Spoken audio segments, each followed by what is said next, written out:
La centralita principal de la autocaravana es esta que nos indica Illusion en el centro. Es táctil y a su izquierda encontramos los botones de apagado y encendido de los diferentes servicios de la autocaravana, y a su derecha encontramos el botón de encendido y apagado de la centralita, y los 3 botones superiores son de diagnóstico y de niveles diferentes que haya en la autocaravana. Con respecto a los del lado izquierdo, el botón, vamos a ir de abajo a arriba. El botón este que indica un icono de bombilla es para encender y apagar las luces. El siguiente botón enciende y apaga la luz del toldo. El siguiente botón, con forma de grifo, enciende y apaga el agua. Y el último botón, que pone auxiliar, es el que activa o desactiva las televisiones, conexiones USB, etcétera, que vemos repartidas por la autocaravana.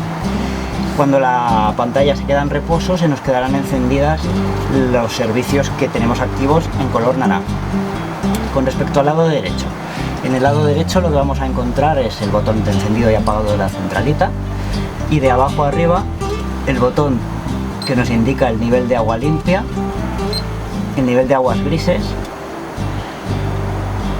y encima de ello el nivel de batería del habitáculo y batería del motor de arranque. El último botón indica la temperatura interior, la temperatura exterior, y fundamentalmente lo que más nos va a interesar de la centralita es el nivel de agua limpia y de aguas grises.